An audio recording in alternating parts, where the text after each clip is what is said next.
Louvado seja nosso Senhor Jesus Cristo. Nós vamos dar continuidade à nossa reflexão sobre a revelação no Novo Testamento, nosso 8º encontro.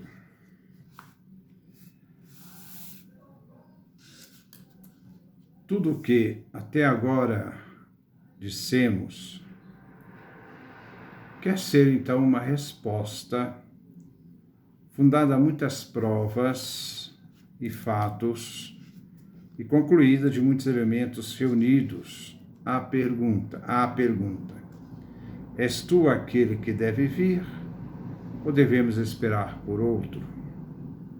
Mateus capítulo 11, versículo 2, a pergunta que São João Batista manda fazer a Jesus. O próprio Jesus respondeu afirmativamente a essa pergunta, aludindo à plenitude realizada nele, centrada na promessa, antes feita do que havia de vir. Mateus capítulo 11, capítulo 4 a 6. Considerados em seu conjunto, os evangelhos são claros a este respeito e procuram prová-lo cada um a seu modo, porque cada evangelista tem uma teologia própria, quer apresentar Cristo Jesus a partir de um tema próprio. Por exemplo, Mateus, Jesus é o novo Moisés. Marcos, Jesus é o Cristo. E se deve fazer o percurso do seu evangelho para descobrir que tipo de Cristo Jesus é, Messias sofredor da cruz. Nós vemos em Lucas, Jesus é o Filho do Homem, de Daniel 7,14. Como também em João, Jesus é aquele que se manifesta na história, mas é pré-existente, eterno, que se fez homem. Considerados em seu conjunto, os evangelhos são claros a este respeito. São Mateus, que coloca todos os fatos da vida e da história de Jesus sob a categoria da realização plena da promessa messiânica. Isto aconteceu para que se cumprissem as Escrituras. O Evangelho de São João concluía-se primitivamente com as palavras: estes sinais foram escritos para que creiais que Jesus é o Cristo, o Filho de Deus, e para que, crendo, tenhais a vida em seu nome. João capítulo 20, versículo 31. A confissão de que Jesus é o Cristo é, portanto, o núcleo central da fé cristã. Da prece e do louvor, desde o início, a legítima descrição e apresentação da conduta, da mensagem, das exigências, das ações e da história de Jesus. A revelação realizada em Cristo, enquanto plenitude, não seria completa se Cristo não significasse também a realização plena da revelação feita no começo e da que se manifestara através da criação. Deve, portanto, ser primeiro descrita e configurada a posição única e peculiar, definitiva e insuperável de Jesus. Segundo a Escritura, Cristo é o primogênito entre todas as criaturas.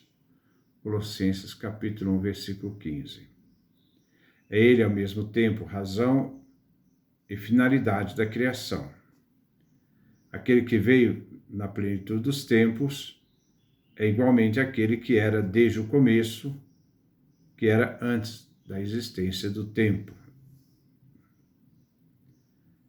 As passagens mais fortes e expressivas sobre isto encontram-se em São João e nas epístolas do cativeiro. no princípio do prólogo de São João, capítulo 1, versículo 1, corresponde ao princípio de Gênesis, capítulo 1, versículo 1. Segundo ainda São João, em Jesus veio-nos a palavra que era no começo e pela qual tudo foi feito, isto é, tudo foi criado por ela. Veio a palavra como luz que ilumina todo o ser humano. Veio ao mundo, que é propriedade sua. Veio aos homens, que são seus. É, sobretudo, o hino da Epístola aos Colossenses que enfatiza a dimensão cósmica de Cristo, quando diz: nele, Cristo, foi feito tudo o que existe no céu e na terra, o visível e o invisível. Tudo foi feito por ele e para ele. Ele existe antes de tudo, e todas as coisas existem nele. Tais ideias aparecem também no início da Epístola aos Hebreus. Ele, o Filho, é o esplendor de sua glória e figura de sua substância. Este mantém igualmente o universo pelo poder da sua palavra. Colossenses, Carta aos Hebreus, capítulo 1, versículo 3. Por isso é Cristo a cabeça do universo, do cosmos e de tudo mais. Pode, por isso, ser chamado de primeiro e o último, começo e fim, alfa e ômega. Apocalipse, capítulo 1, versículo 17, Apocalipse, capítulo 22, versículo 13.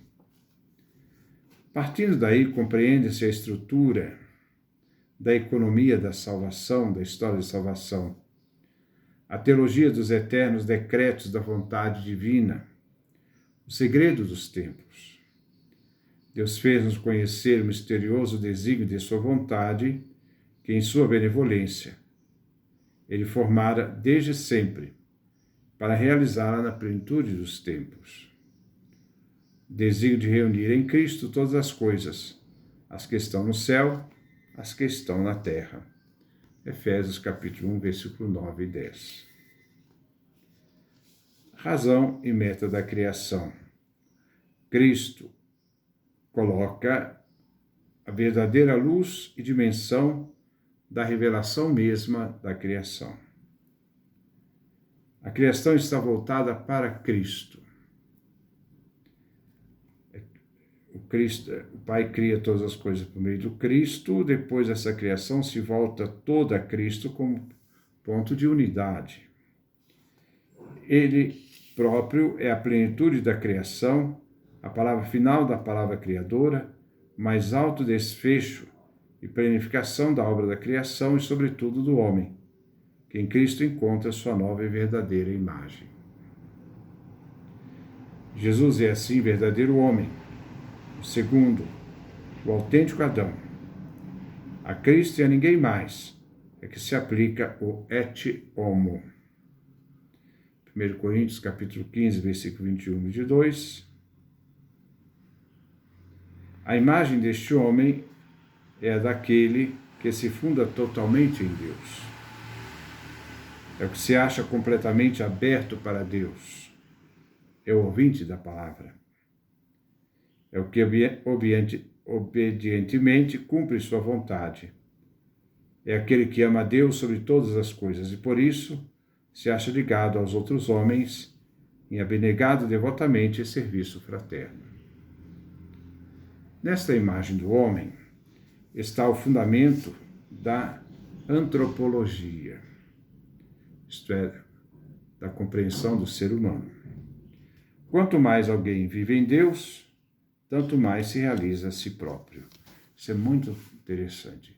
Quanto mais eu realizo a minha humanidade, quanto mais humano eu sou, quanto mais eu humano me torno, neste encontro com Jesus Cristo, que transforma totalmente a minha vida, tanto mais eu me realizo como pessoa, se realiza a si próprio. É vivendo essa realidade, essa plenitude daquilo que nós somos, que nós fomos criados não para o mal. A natureza humana não é criada para o mal. O mal não faz parte da natureza humana. Se a pessoa consente com o mal, ela está indo contra a sua própria natureza e a finalidade pela qual ele foi criado. Pelo qual ele foi criado. É por isso essa disposição para Deus, essa disposição para Cristo, essa transformação. A expressão Jesus é o Cristo, Messias, proclama a plenitude das promessas, da revelação como promessa. Assim também, a expressão Jesus é o Senhor, o Kyrios, expressa de que maneira é Jesus o Cristo. Professar que Jesus é o Senhor, Kyrios, é dizer que ele é a plenitude da revelação e o começo da criação. De acordo com o título Kyrios, Senhor, enquanto tradução do nome divino de Javé no Antigo Testamento, vemos, eu sou aquele que sou, Senhor, Êxodo capítulo 3, versículo 14. Ele o é como portador da glória divina, comunicado ao mundo e aos homens, com presença divina, corpórea e pessoal. Como a pregação de Jesus, o Cristo, é o anúncio temporal, na ordem do tempo, apresentado aos judeus, assim também a pregação do mesmo Jesus, o Kyrios, a subordinação do céu criado, porque todas as coisas são subordinadas ao Cristo, e da terra a Jesus Cristo, manifestado na carne, é a forma do anúncio, colocada diante dos pagãos e diante de todos os seres humanos. A fé cristã primitiva, a suma da fé cristã primitiva está resumida na expressão Jesus, Cristo, Senhor. Jesus é o Cristo, Jesus é o Senhor. Filipenses capítulo 2, versículo 11. Despertar de Cristo entre os mortos, sua ressurreição, o último e mais eminente fato da revelação na pessoa e na história de Jesus Cristo, é o sinal mais expressivo da plenitude da revelação manifesta em Jesus, o qual, segundo o Antigo Testamento, é igualmente prova de que Jesus é o Cristo, é o Senhor. Que toda a casa de Israel saiba, portanto, com maior certeza, que esse Jesus que vós crucificastes, Deus o constituiu Senhor e Cristo. Nos afirma Pedro no seu discurso em Atos dos Apóstolos, capítulo 2, versículo 36. Deus, para todos, deu como garantia a ressurreição de Jesus de entre os mortos. Atos, capítulo 17, versículo 31. Por isso a ressurreição é conteúdo e fundamento da pregação e da fé. Sem ressurreição não há cristianismo. A ressurreição é a ponte frontal da profissão de fé do cristianismo. Se Cristo não ressuscitou, nos diz São Paulo, é vã a nossa pregação, também é vã a nossa fé. Primeira carta aos Coríntios, capítulo 15, versículo 14. Mas, diz São Paulo, eis que Cristo ressuscitou dentre os mortos, primícias daqueles que morreram. Pode assim Paulo exprimir o conteúdo de fé em Cristo com as palavras: se confessares bem alto com a tua boca que Jesus é o Senhor, e se creres em teu coração que Deus o ressuscitou dentre os mortos, serás salvos. Carta de São Paulo aos Romanos, capítulo 10, versículo 9. Borkham, um teólogo, diz com razão que é historicamente certo que não existiria nenhum evangelho, nenhum livro, nenhuma carta do Novo Testamento, nenhuma fé, nenhuma igreja, nenhum serviço de Deus, nenhuma prece, na cristandade até hoje sem a mensagem da ressurreição de Jesus. Esse é o cerne, é a fonte, né? A nossa profissão. Jesus ressuscitou verdadeiramente. É a nossa fé. Se disser que o que aí se vê não é o fato da ressurreição, mas sim apenas a fé pascal e a pregação da ressurreição, dever-se-á completar tal afirmação, adicionando-se que esta fé e esta pregação se fundam na realidade histórica. Realmente ele ressuscitou. O Senhor ressuscitou verdadeiramente, no fato da ressurreição. E apareceu a Simão. E tem-no como seu conteúdo.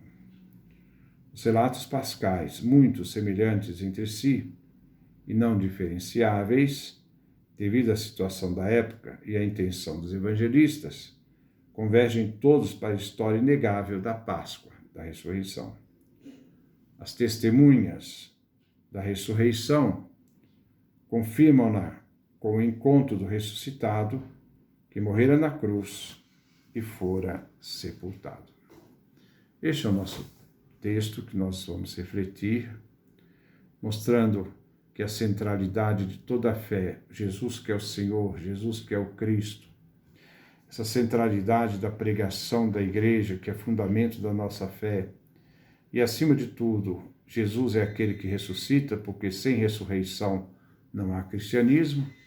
Nós então estamos aqui nessa centralidade da nossa fé, né? É reconhecer quem é esse Jesus, anunciado pela igreja, do querigma da igreja, que nos dá tudo aquilo que a igreja professa sobre Jesus, porque ela, como testemunha ocular, ela é a garantia de tudo aquilo que aconteceu. Aconteceu naquele tempo, mas tendo em vista nós, todos nós, em nossa salvação. Que Deus nos dê a sua graça, a sua bênção, sua face resplandeça sobre nós.